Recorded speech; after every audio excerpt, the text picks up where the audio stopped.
ஸ்ரீ சாயிநாத ஸ்தவனமஞ்சரி. சுக்லாம் பரதரம் விஷ்ணும் சசிவன்னம் சதுர்புஜம் பிரசன்னவதனம் தியாதேத் சர்வ விக்னோபசாந்தயே. ஸ்ரீ கணேசாய நமக. மகா கணபதியே, எல்லாவற்றுக்கும் ஆதாரமானவரே, மயூரேஸ்வரா, எல்லாவற்றுக்கும் சாட்சியாக விளங்குபவரே, கௌரியின் புதல்வரே, எண்ணங்களுக்கெல்லாம் அப்பாற்பட்டவரே, பெருத்த வயிறுடையவரே, ஸ்ரீ கணேசா, எங்களை காத்தருள்வீர். நீ எல்லா பூதகணங்களுக்கும் முதல்வன், தலைவன். எனவே கணேசன் என அழைக்கப்படுகின்றீர்கள். நீ எல்லா சாஸ்திரங்களாலும் ஏற்றுக்கொள்ளப்பட்டவர். புனிதமான முகமுடைய பாலச்சந்திரனே, எங்களை காத்தருள்வீர். ஓ சாரதே, சரஸ்வதியே, கலைவாணியே, வாக்கின் தெய்வமே, நீ வார்த்தைகளுக்கெல்லாம் தலைவி, உலகின் உயிரோட்டத்தின் காரண கர்த்தாவே நீங்கள்தான். நீங்கள் படைப்பாளிகளின் இறைவி. நீங்கள் எப்போதும் இத்தேசத்தின் அணிகலன். எங்கும் நிறைந்திருக்கும் எல்லையில்லாத சக்தியே, சரஸ்வதியே, உங்கள் பாதங்களை வணங்குகிறோம். முழுமையான பரபிரம்மே, மகான்களுக்கு பிரியமானவரே, பண்டரிநாதன் உருவில் வெளிப்பட்ட அவதாரமே, எல்லையற்ற கருணை உள்ளம் கொண்டவரே, பரமதயாளா, பாண்டுரங்கா. பொம்மலாட்டக்காரன் தன் கையில் உள்ள கயிற்றால் பொம்மைகளை ஆட்டுவிப்பது போல் பிரபஞ்சம் எங்கும் நிறைந்து நின்று உலகை ஆட்டுவிக்கும் ஒரு பொம்மலாட்டக்காரர் நீங்கள். உங்கள் மெய்ப்பொருளை உய்த்துணர அறிவியல் ஏடுகளும் புனித நூல்களும் இன்னமும் முயன்று கொண்டுதான் இருக்கின்றன. மெத்த படித்தவர்களுக்கோ நீங்கள் வெளிப்பட்டதே இல்லை. ஓ சக்கரபாணியே, பாண்டுரங்கா, அத்தகைய அறிவற்றவர்கள் வெறும் வார்த்தை ஜாலங்களிலேதான் சிக்கொண்டவர்கள். மகான்கள் மட்டுமே உங்களை உணர்வார்கள். மற்றவர்கள் குழப்பமடைந்துள்ளார்கள். உங்களுக்கு பக்தியோடு கூடிய சாஷ்டாங்க நமஸ்காரத்தை செய்கிறோம். ஓ 5 முகங்கள் கொண்ட சங்கரனே, மனித மண்டை ஓடுகளான மாலை அணிந்தவரே, நீலகண்டரே, திகம்பரா, ஓம்கார வடிவானவரே, பசுபதியே, எங்களை காத்தருள்வீர். எல்லா நேரங்களிலும் எவருடைய உதடுகள் உங்களுடைய நமச்சிவாய நாமத்தை உச்சரிக்கின்றதோ அவர்களது உலகியல் துன்பங்கள் முழுமையாக நீங்கிவிடும். ஓ ஜடாமுடியை தரித்த சிவனே, உங்கள் நாமத்தின் சக்தி அத்தகையது. உங்களது பாதங்களை வணங்கி நாங்கள் ஸ்ரீ சாயிநாதரின் புகழை கூறும் இந்த துதியை எழுதுகிறோம். இந்த அருட்பணி முழுமையடைய எங்களுக்கு அருள்வாயாக. நீலகண்டா, அலகால விஷமுண்ட சிவனே. இப்போது அத்ரி மகரிஷியின் புதல்வரான தத்தாத்ரேயர், அவரவர் குலதெய்வங்கள் இந்திரன், துகாராம், ஞானிகள் மற்றும் எல்லா சாய் பக்தர்களையும் பணிகிறோம். ஷீரடி சாய்நாதா, உமக்கு வெற்றி கிட்டட்டும். பாவிகளை கடைத்தேற்றும் கருணையுள்ளவரே, உங்கள் பாதங்களில் எங்களது தலையை வைத்து வேண்டுகிறோம். உமது பாதுகாப்பை எங்களுக்கு அருள்வாய். நீங்கள் முழுமையான பரபிரம்மம், ஆனந்தத்தின் இருப்பிடம். நீங்களே விஷ்ணு, மன்மதனை எரித்த உமையொரு பாகனும் நீங்களே. சாயி, நீங்கள் மனித வடிவில் தோன்றிய இறைவன், அறிவு என்னும் ஆகாயத்து சூரியன். நீங்கள் கருணைக்கடல். நீங்கள் பிறவி பிணிக்கு ஓர் அருமருந்து. நீங்கள் ஏழைகளுக்கும் கீழ்த்தட்டு மக்களுக்கும் விரும்பியதை கொடுக்கும் சிந்தாமணிக்கல். நீங்கள் உங்கள் பக்தர்களை பரிசுத்தப்படுத்தும் தெய்வம். உலக வாழ்க்கை என்னும் சம்சார கடலில் மூழ்குபவர்களை காப்பாற்றும் ஓடம். நீங்கள் அஞ்சுபவர்களின் புகழிடம். சாயி, நீங்கள் இந்த பிரபஞ்சம் தோன்ற முதற் காரணமான பரிசுத்த பேரின்ப பேருணர்வு, அதாவது சைத்தன்யம். நீங்கள் கருணையே உருவானவர். உங்களது பலவிதமான வெளிப்பாடுகளில் இந்த உலகமும் ஒன்று. நீங்கள் பிறப்பற்றவர். சாவும் உங்களை தொட முடியவில்லை. எங்களது நீண்ட ஆழமான சிந்தனைக்கு பின் வெளிப்பட்ட கருத்தே இது என் குருநாதா. பாபா, பிறப்பு இறப்பு என்பவை அஞ்ஞானத்தால் தோன்றும் வெளிப்பாடே. ஓ மகாராஜ், நீங்களோ இறப்பும் பிறப்புமற்ற சுதந்திர பறவை அல்லவா? தண்ணீர் நீரூற்றுக்காக தோன்றினால் அதன் ஆதாரம் அங்கு இருப்பதாக அர்த்தமா? ஏற்கனவே நீர் பூமிக்குள் நிரம்பி இருந்தது. பூமியின் உள்ளே இருந்து ஊற்றாக வெளியே வந்தது, அவ்வளவுதான். மணற்படுகையில் நீர் ஊற்றாக வெளிப்பட்டதும் அது நீரோடை என்று பெயர் பெற்றது. தண்ணீர் இல்லாவிட்டால் அது வெறும் மணற்படுகையே.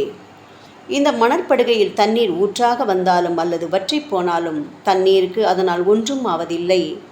ஏனென்றால் தண்ணீர் அந்த மணற்படுகைக்கு எந்தவிதமான முக்கியத்துவமும் கொடுப்பதில்லை. ஆனால் அறியாமையால் மணற்படுகையோ நீர் நிரம்பியிருந்தால் அது பெருமைப்பட்டு கொள்கிறது. ஆகையால் நீர் வற்றிய உடனே அது மிகவும் மனவருத்தம் அடைகிறது. இந்த மனித உடலும் ஒரு விதத்தில் அந்த மணற்படுகை போன்றதே. புனித பேரின்ப நிலையை அந்த நீரூற்றின் தூய தண்ணீருக்கு ஒப்பிடலாம். இம்மாதிரி எண்ணற்ற மணற்படுகைகள், அதாவது மனித உடல்கள் இருந்தபோதிலும் அவற்றில் உள்ள நீர், அதாவது பேருணர்வு எனப்படும் சைதன்யம் மட்டும் மாறுபடுவதே இல்லை. கருணையுள்ளம் கொண்டவரே சாய்நாதா, நாங்கள் உங்களை ஆதியும் அந்தமும் இல்லாதவர், பிறப்பற்றவர் என்று கூறுவோம். இந்திரனின் கையில் இருக்கும் வஜ்ராயுதம் நீங்கள். இந்த வஜ்ராயுதம் ததீசி என்ற முனிவரின் முதுகெலும்பை கொண்டு தயாரிக்கப்பட்டது. இதுவரை இந்த பூமியில் எத்தனையோ எண்ணற்ற உயிரினங்கள் தோன்றியுள்ளன, இப்போதும் தோன்றிக் கொண்டுதான் இருக்கின்றன. வருங்காலத்தில் மேலும் எண்ணற்ற உருவங்கள் தோன்றத்தான் போகின்றன. அந்த ஒவ்வொரு தோற்றத்திற்கும் ஒரு தனி உருவமும் பெயரும் கிடைக்கும். இந்த உயிர்கள் ஒவ்வொன்றும் பெயராலும் தோற்றத்தாலும் மட்டுமே இவ்வுலகில் அடையாளம் காட்டப்படுகிறது. ஆகையால் இந்த சுத்த பேருணர்வு நிலையை நீ நான் என்று பிரித்து காட்டுவது சரியல்ல. ஏனென்றால் எது இரண்டாக தோன்ற முடியாதோ அதுவே உண்மையில் பரிசுத்த பேரின்ப பேருணர்வு எனப்படும். அது ஒன்றே அனைவரின் உள்ளும் ஆத்மா என்ற பெயரில் உள்ளது. மேலும் உண்மையை சொல்வதானால் அந்த ஒரே ஒரு சுத்த பேரின்ப பேருணர்வு நிலைதான் உலகம் முழுவதும் வியாபித்திருக்கிறது. அப்படி இருக்கையில் நீ நான் என்ற வேற்றுமைகள் எவ்வாறு இருக்க முடியும்? நீருண்ட மேகத்தில் உள்ள நீரின் தன்மை உலகெங்கிலும் ஒன்றே. ஆனால் அது பூமியை அடைந்ததும் வெவ்வேறு தோற்றங்களை நதி, ஏரி, ஊற்று என ஏற்கின்றன.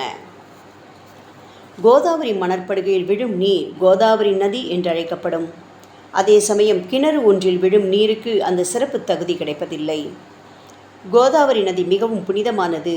சாயி, நீங்கள் அதில் உள்ள தூய நீரை போன்றவர், நாங்களோ குளம், குட்டை, சகதியில் உள்ள நீர் போன்றவர்கள்.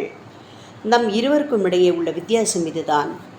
பாபா, எங்கள் வாழ்வின் குறிக்கோளை அடைவதற்கு நாங்கள் உங்களிடம் வர வேண்டும். கூப்பிய கரங்களுடன் உங்கள் பாதங்களை சரணடைய வேண்டும்.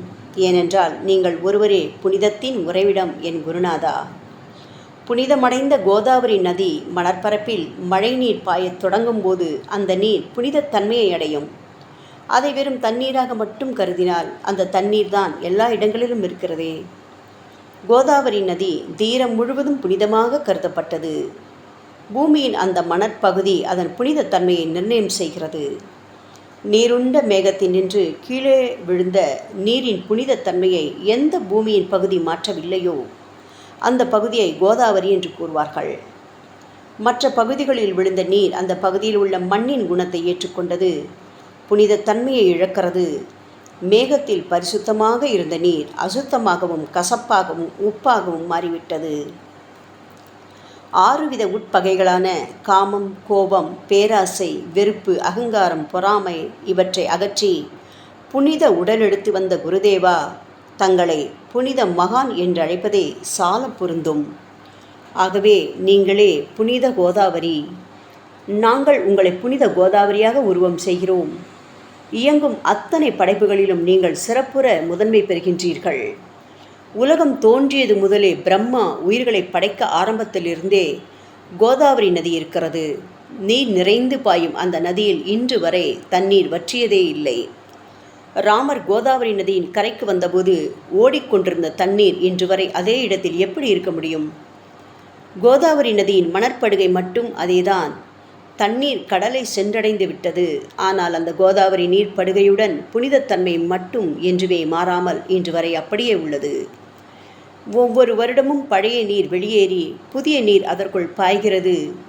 உங்களுக்கு தெரிந்த வாழ்க்கை நியதிதானே இது. ஒரு நூற்றாண்டை ஒரு ஆண்டாக கணக்கிட்டால் அந்த நூற்றாண்டில் தோன்றிய முனிவர்கள் பாயும் நீரை போன்றவர்கள். அவர்களில் மிகப்பெரிய மகான்கள் அந்த நீரில் தோன்றும் அலைகள் போன்றவர்கள். இந்த புனித கோதாவரி நதியில் முந்தைய நூற்றாண்டுகளில் சனாதர், சனதர், சனந்தனர் போன்ற மகான்கள் வெள்ளமாக தோன்றினார்கள். பிறகு நாரதர், தும்புரு, துருவன், பிரகலாதன், மகாபலி சக்கரவர்த்தி, சபரி, அங்கதன், வாயுகுமாரரான அனுமான், விதுரர், கோபர்களும் கோபியர்களும் வெள்ளமாக தோன்றினார்கள். இவ்வாறு இன்று வரை கடந்த நூற்றாண்டுகள் ஒவ்வொன்றிலும் ஒன்றன் பின் ஒன்றாக மகான்களாகிய வெள்ளம் தோன்றியது. அவற்றையெல்லாம் எங்களால் ஞாபகப்படுத்தி கூற முடியவில்லை. ஓ சாயிநாதா, இந்த 19ஆம் நூற்றாண்டில் புனித கோதாவரி நதியில் சந்தேகத்திற்கு இடமில்லாமல் நீங்கள் வெள்ளமாக பாய்ந்தீர்கள். எனவே உமது தெய்வீகமான பாதங்களை தொட்டு வணங்குகிறோம். சாய் மகாராஜா, நாங்கள் செய்யும் தவறுகளை தயவு செய்து உங்கள் கவனத்தில் வைத்துக் கொள்ள வேண்டாம் என மன்றாடி கேட்டுக்கொள்கிறோம். சாயி, நாங்கள் எளியவர்கள், ஏதும் அறியாதவர்கள், தீய குணங்கள் கொண்ட மிகப்பெரிய பாவிகள். எங்களை புறந்தள்ளி விடாதீர்கள், கைவிட்டு விடாதீர்கள். மட்டமான உலோகத்தையும் தங்கமாக மாற்றும் சக்தி கொண்ட ரசவாத கல் இரும்பினுடைய இயற்கையான தன்மைகளை பொருட்படுத்துவதில்லை. அதேபோல் கோதாவரி நதியும் தன்னுள் கலக்கும் சிறு சிறு ஓடைகளை திருப்பி அனுப்புவதில்லை. பாபா, அநேக தீய குணங்களை எங்களுக்குள் கொண்டவர்கள் நாங்கள். உங்களது கருணை மிகுந்த பார்வையால் தயவு செய்து அவற்றை சடுதியில் அழித்து விடுங்கள். இது மட்டும்தான் உங்கள் அடிமைகளான எங்களது வேண்டுகோள்.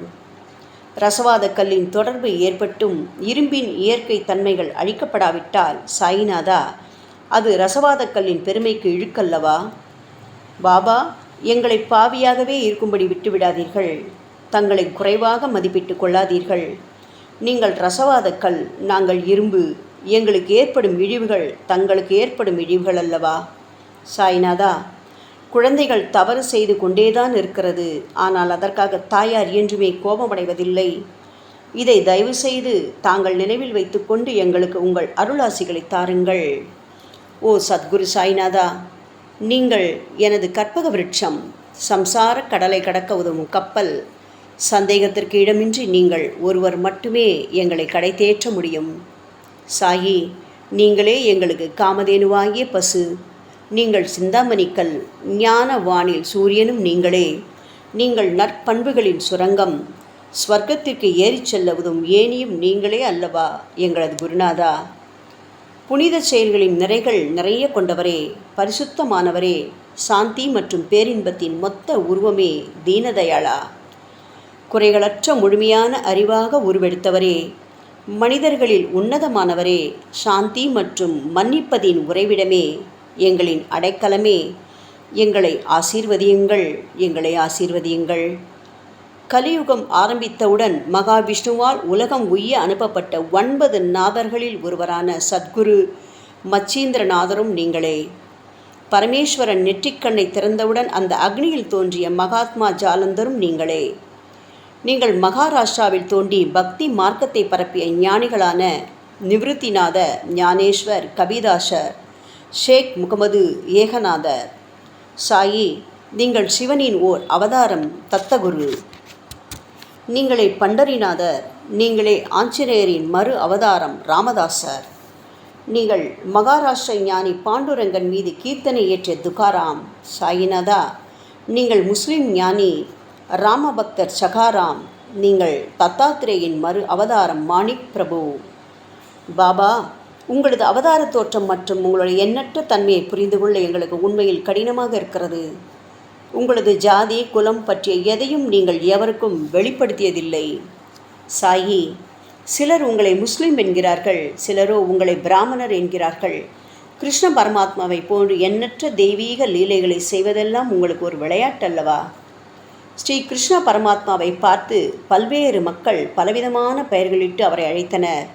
சிலர் அவரை யதுகுலத்தின் அணிகலன் என்றார்கள். சிலர் அவரை மாடுகள் மேய்க்கும் இடையன் என்று அழைத்தனர். தாயான யசோதை அவரை பச்சிளம் குழந்தை என்றாள். கிருஷ்ணரின் மாமனாகிய கம்சன் அவரை உயிரை குடிக்கும் மகா காலன் என்றான். அர்ஜுனன் அவரை எங்கும் நீக்கமர நிறைந்துள்ளவர் என்றான். அவ்வாறே சாயிநாதா, ஒவ்வொரு மனிதனின் மனநிலைக்கு ஏற்ப அவரவர் எண்ணங்களுக்கேற்ற உங்களுக்கு பெயர்களை சூட்டி மகிழ்ந்தார்கள். மசூதி நீங்கள் வாழும் இருப்பிடம். உங்கள் காதுகள் இந்து மத வழக்கப்படி குத்தப்படவில்லை. அதேபோல் பாத்தியா ஓதுவதை பார்த்து நீங்கள் முஸ்லிம் என்று கூறுவது பொருத்தமானதே. சாய்நாதா, நீங்கள் துனி மூலம் அக்னியை வழிபடுவதை பார்த்து நீங்கள் ஒரு இந்து என்று முடிவு செய்யப்பட்டது. பாபா, இந்த வெளிப்புற வித்தியாசங்களை வீண் விவாதம் செய்யும் எண்ணம் கொண்டவர்களே விரும்புவார்கள். உண்மையான ஞானத்தில் ஆர்வம் கொண்டவர்கள் இந்த வெளிப்புற வேறுபாடுகளுக்கு முக்கியத்துவம் தரமாட்டார்கள். சாயி, நீங்களோ பிரம்மத்தின் நிலையில் இருக்கிறீர்கள். ஜாதி குலம் போன்றவை உங்களுக்கு முக்கியமில்லை. நீங்கள் எல்லோருக்கும் மேலான உயர்ந்த குருவாகவும் இந்த பிரபஞ்சத்தை படைத்தவராகவும் இருக்கின்றீர்கள். முஸ்லிம் இந்துக்களிடையே பகைமையுணர்வு ஏற்பட்டதால் அவர்களுக்கிடையே இணக்கமான உறவையும் ஒற்றுமையையும் ஏற்படுத்துவதற்காகவே அல்லவா நீங்கள் மசூதியில் அமர்ந்து அக்னி வழிபாட்டை நடத்தி உங்கள் லீலைகளை பக்தர்களுக்கு காட்டினீர்கள். நீங்கள் ஜாதி மதங்களுக்கு அப்பாற்பட்டவர். நீங்கள் பிரம்மமே நீங்கள்தானே சாயி. உண்மையில் நீங்கள் எங்களது எண்ணங்களுக்கெல்லாம் அப்பாற்பட்டவர். உங்களை பற்றிய வாதி பிரதிவாதங்கள், ஊகங்கள், ஆதாரம் இல்லாத கருத்துக்கள் இருக்கும் இடத்தில் எங்கள் வார்த்தைகளுக்கு முக்கியத்துவம் எப்படி கிடைக்கும்? ஆனால் சாயிநாதா, உங்களை பார்க்கும் பொழுது எங்களால் மௌனமாக இருக்க முடியவில்லை. வார்த்தைகளால் போற்றுதலே உலக வழக்கம்.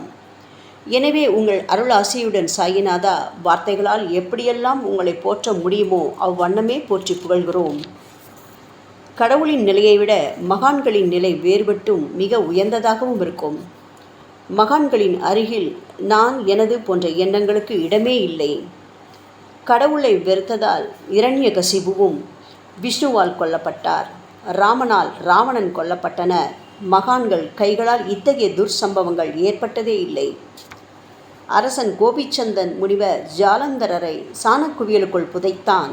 ஆனால் அந்த நிலையிலும் அரசரின் அந்த செயலுக்காக அந்த முனிவர் வருத்தப்படவே இல்லை. அரசரின் அந்த செயலுக்கு நேர்மாறாக அந்த அரசனை சம்சார சூழலிலிருந்து விடுவித்து அவனை முத்தியடைச் செய்தார். மகான்களின் சக்தி இப்படிப்பட்டதே. அவற்றை விவரித்து கூற முடியாது. மகான்கள் சூரியனின் ஒளியை போன்று பிரகாசிக்கக்கூடியது. சந்திரனின் மென்மையான ஒளிக்கதிர்கள் போல் இதயத்திற்கு ஆறுதல் கொடுக்கும் தன்மை கொண்டது. மகான்களின் அருள் கஸ்தூரியின் நறுமணம் போன்றது. அவர்கள் கரும்பு சாற்றினை போல் இனிப்பானது. மகான்கள் நிச்சயமாக நல்லவர்களிடமும் தீயவர்களிடமும் ஒரே விதமாக நடந்து கொள்கின்றனர்.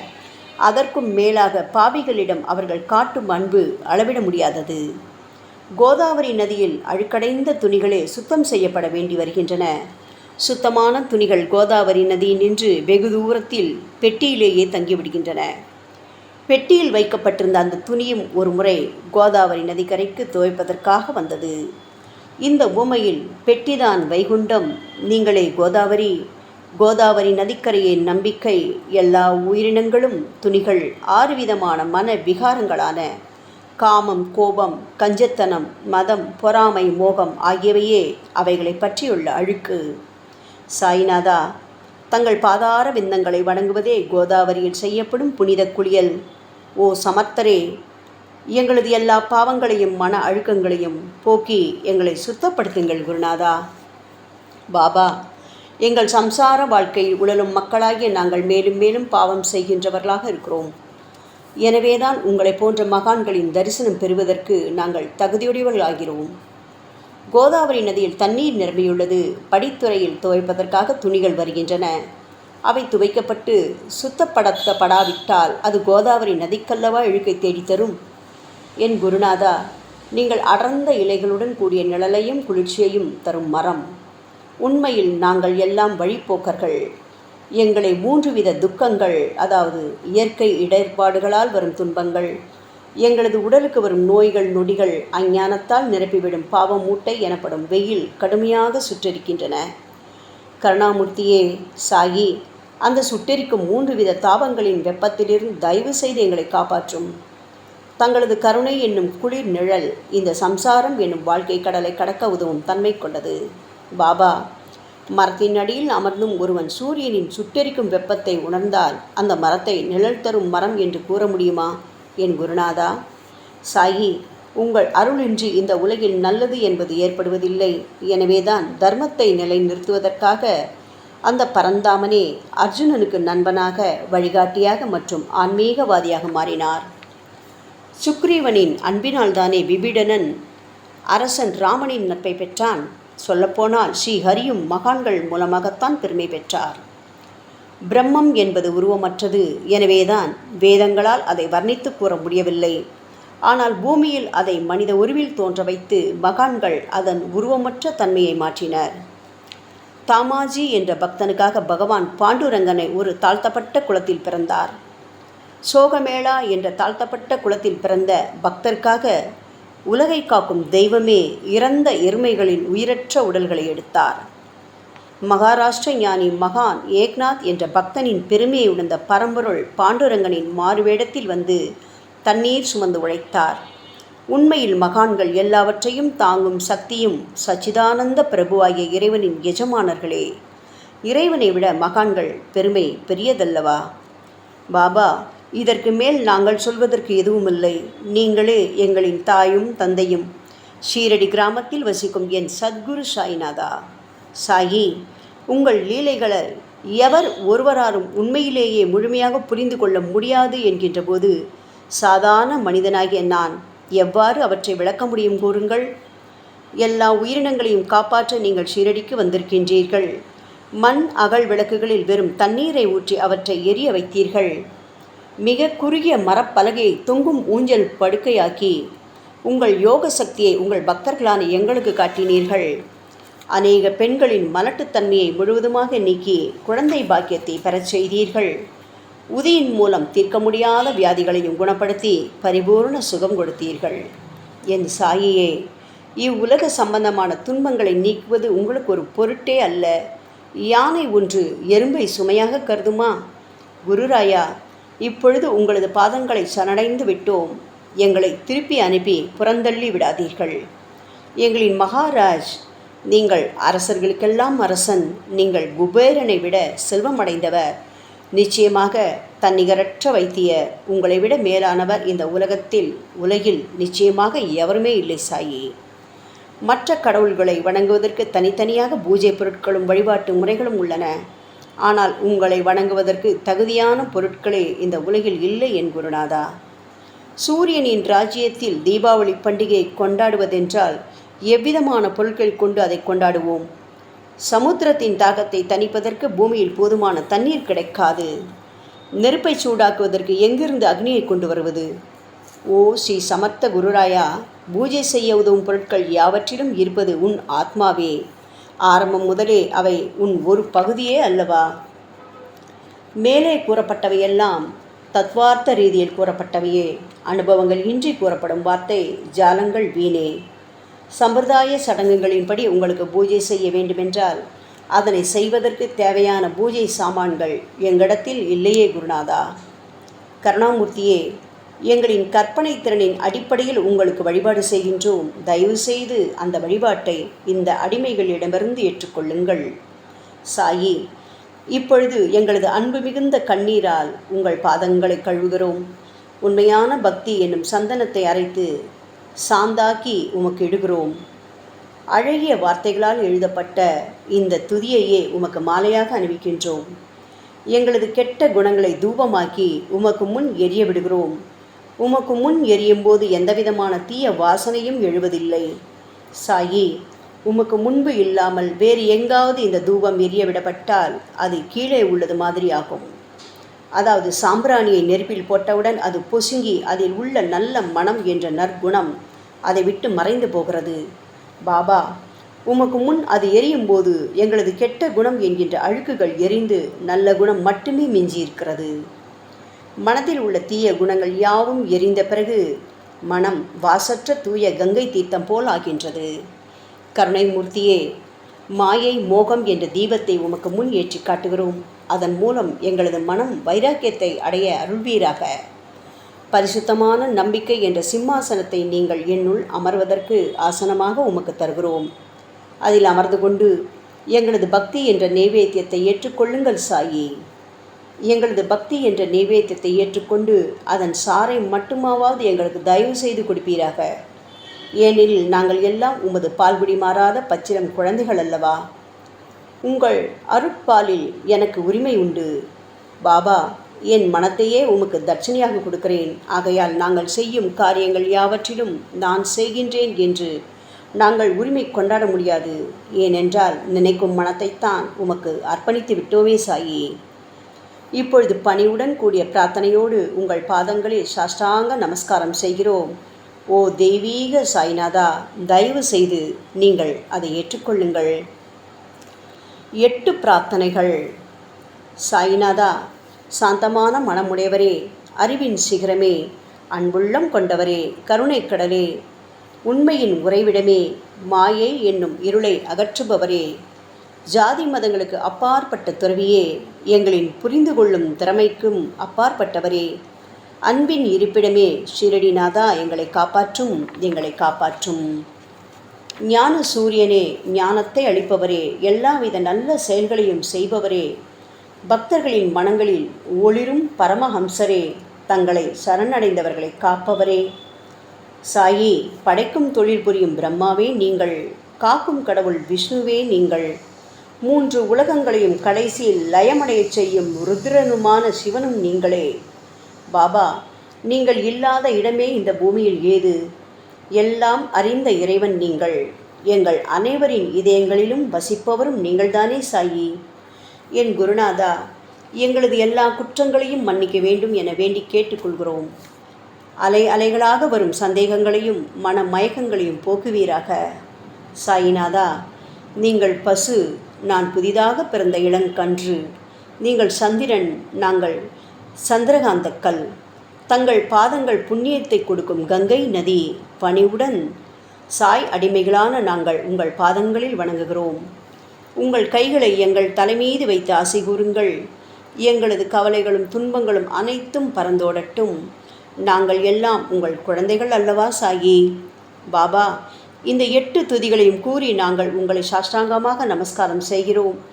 எங்களது பாவங்கள், துயரங்கள், ஏழ்மை யாவும் உடனடியாக விலகட்டும். சாய்நாதா, நாங்கள் உங்களது பாத கமலங்களையே எப்போதும் உயிர் மூச்சாக கொண்ட உங்களது அன்பு குழந்தைகள். தயவு செய்து எங்கள் மீது கடுமை காட்டாதீர்கள். நீங்கள் தூய சந்தனம், நாங்களோ முள்ளடர்ந்த புதர். நீங்கள் புனிதமான கோதாவரி, நாங்களோ பெரும் பாவிகள். ஓ குருநாதா, உங்கள் தரிசனம் கிடைத்த பிறகும் எங்களிடம் உள்ள கெட்ட குணங்கள் என்ற அழுக்கு எங்கள் மனதிலேயே தங்கி இருக்குமானால் உங்களை சந்தனம் என்று எப்படி கூறுவார்கள்? கஸ்தூரியின் அருகாமையினால்தான் மண்ணும், மலரின் தொடர்பினால்தான் நாரும் மனம் பெறுகிறது. மகான்களும் அப்படிப்பட்டவர்களே. அவர்களுடன் தொடர்புடைய எந்த பொருளும் மிகவும் உயர்வாக மதிக்கப்படுகிறது. சிவபெருமானின் விபூதி, நந்தி ஆகியவற்றை ஏற்றுக்கொண்டதால் 8 திக்குகளிலும் அந்த பொருட்கள் புகழ் பெறுகின்றன. இடையர்களை மகிழ்விப்பதற்காக யமுனை நதிக்கரையில் உள்ள பிருந்தாவனத்தில் உலகிற்கெல்லாம் இறைவனான கிருஷ்ண பரமாத்மா உரியடி என்ற விளையாட்டை விளையாடினான். அனைவராலும் அது ஏற்றுக்கொள்ளப்பட்டது. ஆகவே நாங்கள் பாவிகளான போதிலும் உங்கள் சேவையில் ஈடுபட்டுள்ளோம். ஓ குருநாதரே, எங்களது நிலைமையை பற்றி மனதில் தயவு செய்து எண்ணிப்பாரும். ஓ சாய்நாதா, கருணாமூர்த்தியே, இந்த லௌகீக உலகிலோ அல்லது ஆன்மீக வழியிலோ எந்த விஷயங்களெல்லாம் எங்களுக்கு சந்தோஷத்தை கொடுக்கும் என எங்களது மனம் சந்தேகமில்லாமல் நம்புகிறதோ அவற்றையெல்லாம் நீங்கள் எங்களுக்கு அளித்தருள வேண்டும் சாயி. உங்களது கருணையால் இந்த மாதிரி செய்து விடுங்கள் சாயி. எங்களது மனத்தை அடக்கி விடுங்கள். சமுத்திரங்கள் எல்லாம் தித்திப்பாக மாறினால் பிறகு அவை உப்பு கரிக்குமே என்ற பயம் தோன்றாதே. பாபா, சமுத்திரத்தை தித்திப்பாக்கும் சக்தி உங்களுக்கு உண்டு. ஆகையால் தான் எங்களது இந்த வேண்டுகோள். தயவு செய்து இந்த வேண்டுகோளை நிறைவேற்றுங்கள் சாயி. எங்களிடம் என்னென்ன குறைகள் உண்டோ அவை அனைத்தும் உங்களுடையதே. ஆத்ம ஞானம் பெற்றவர்களின் முதலிடத்தில் உள்ள உங்களிடம் குறை என்பதை பொருந்தாதே. சரணாகத வச்சலா, இப்போது இதற்கு மேலும் நான் ஏன் அதிகம் பேச வேண்டும்? நீங்கள் மட்டும்தானே எங்களது ஒரே அடைக்கலம். தாயின் இடுப்பில் உள்ள குழந்தை இயல்பாகவே பயமற்று இருக்கும் அல்லவா? மகாராஜா, இந்த துதியை எவரவர்கள் அன்புடனும் ஆத்மார்த்தமாகவும் படிக்கின்றீர்களோ அவர்கள் ஒவ்வொருவரின் ஆசைகளை தயவு செய்து நிறைவேற்றிக் கொடுங்கள் சாயி. இந்த துதியை படிப்பவர்களின் 3 வித தாபங்களையும், இயற்கையின் இடர்பாடுகளில் வரும் துன்பங்கள், நமது உடலுக்கு வரும் நோய்கள், ஒளிகள், அஞ்ஞானத்தால் நிரம்பிவிடும் பாவமூட்டை ஓர் ஆண்டிற்குள் விலகிவிடும் என்பதே இந்த துதிக்கு உங்களது ஆசையாக என்றென்றும் நிரந்தரமாக இருக்க வேண்டும் பாபா. பாராயண முறை. குளித்து முடித்துவிட்டு மனதில் முழுமையான நம்பிக்கையுடன் தொடர்ந்து இந்த துதியை பாராயணம் செய்ய வேண்டும். அப்படி முடியாவிட்டால் வாராவாரம் வியாழந்தோறும் சத்குருவை வணங்கி அவர் உருவை தியானம் செய்து கொண்டு இந்த துதியை பாராயணம் செய்யுங்கள். இதுவும் கூட முடியாவிட்டால் மாதம் வரும் 2 ஏகாதசி தினங்களில் இந்த துதியை பாராயணம் செய்யுங்கள். இது ஏற்படுத்தும் விளைவுகளை பார்த்து அதிசயப்படுவீர்கள். குருமூர்த்தியான சாயிநாதர் இந்த துதியை பாராயணம் செய்பவர்களுக்கு இவ்வுலகியல் ஆசைகளை முழுமையாக உடனடியாக நிறைவேற்றுவார். இந்த துதியை திரும்ப திரும்ப பாராயணம் செய்வதால் முட்டாள்கள் கூர்மையான புத்தியை அடைவார்கள். யாருடைய வாழ்நாளாவது குறைவானதாக இருப்பின் இந்த துதியை அவர்கள் படிப்பதால் 100 ஆண்டு காலம் வாழ்வார்கள். இந்த துதியை தொடர்ந்து பாராயணம் செய்து வந்தால், செல்வம் குறைவாக ஏழையாக இருந்தால் செல்வத்தின் அதிபதி குபேரன் அவர்கள் வீட்டிற்கு வந்து தங்கி அவர்களுக்கு ஏவல் புரிவான். இது சத்தியம், இது சத்தியம், இது சத்தியம் என 3 முறை கூறுகிறார். குழந்தை செல்வம் இல்லாதவர்கள் இந்த துதியை தொடர்ந்து படித்து வந்தால் குழந்தை செல்வம் பெறுவர். இந்த துதியை படிப்பவர்களின் வியாதிகள் எல்லா பக்கங்களிலும் பறந்தோடிவிடும். வியாதியினின்று குணம் கிடைக்கும். இந்த துதியை திரும்ப படித்தால் பயம் மற்றும் கவலை மறைந்து போகும். மதிப்பும் மரியாதையும் கிடைக்கும். அழிவற்ற பிரம்மத்தை உணர்வார்கள். பிரம்ம ஞானம் கிட்டும். அறிவுடையோரே, இந்த துதியின் மீது உங்கள் இதயங்களில் முழுமையான நம்பிக்கை வையுங்கள். சந்தேகங்கள், நம்பிக்கையின்மை, தவறான எண்ணங்கள் ஆகியவற்றுக்கு கொஞ்சம் கூட மனதில் இடம் கொடுக்காதீர்கள். ஷீரடிக்கு புனித பயணம் மேற்கொள்ளுங்கள். பாபாவின் தாமரை பாதங்களை மனதில் இருத்துங்கள். அவர் அநாதைகளின் உறவினர், பக்தர்களின் விருப்பங்களை நிறைவேற்றும் கற்பகத்தரு, கேட்டதை கொடுக்கும் கலியுக தெய்வம். பாபாவால் உணர்வூட்டப்பட்டு இந்த துதியை நான் இயற்றினேன். இல்லாவிட்டால் எந்த விதமான முக்கியத்துவமும் இல்லாத என்னால் இந்த துதியை எவ்வாறு எழுத முடியும்? ஆங்கில ஆண்டு 1918 புரட்டாசி மாதம் வளர்பிறையில் விநாயக சதுர்த்தியன்று சூரிய உதயத்திற்கு முன் இந்த பாமாலை நிறைவு செய்யப்பட்டது. புனிதம் வாய்ந்த நர்மதா நதிக்கரையில் இந்தூருக்கு அருகிலுள்ள ஊரான மகேஸ்வரர் கஷேத்திரத்தில் ஸ்ரீ அகல்யா தேவியின் சன்னதியில் சாயிநாதரை போற்றி பாடும் இந்த சவன மஞ்சரி நிறைவடைந்துள்ளது. மகேஸ்வரம் என்ற புனித தலத்தில் இந்த துதி நிறைவடைந்தது. ஸ்ரீ சாயிநாதர் என என் மனதிற்குள் புகுந்து இந்த துதியின் ஒவ்வொரு வார்த்தையையும் கூற வைத்தார். தாஸ்கனு மகராஜ் எல்லா ஞானிகள் மற்றும் துறவிகளின் வேலையாள். எங்கும் மங்களம் பொங்கட்டும். ஸ்ரீ சாயிநாதரை போற்றி பணிவுடன் எழுதப்பட்ட இந்த ஸ்ரீ சாயிநாத ஸ்தவன மஞ்சரி என்ற துதி பாராயணம் செய்பவர்கள் சம்சார கடலை கடக்க உதவட்டும். இது ஸ்ரீ பாண்டுரங்கனுக்கு தாஸ்கனு மற்றும் சாய் பக்தர்களின் நம்பிக்கை மற்றும் பணிவோடும் கூடிய பிரார்த்தனை. மங்களம், சுபமங்களம். ஸ்ரீ சச்சிதானந்த சமத்த சத்குரு ஸ்ரீ சாய்நாத் மகராஜ் கி ஜெய்.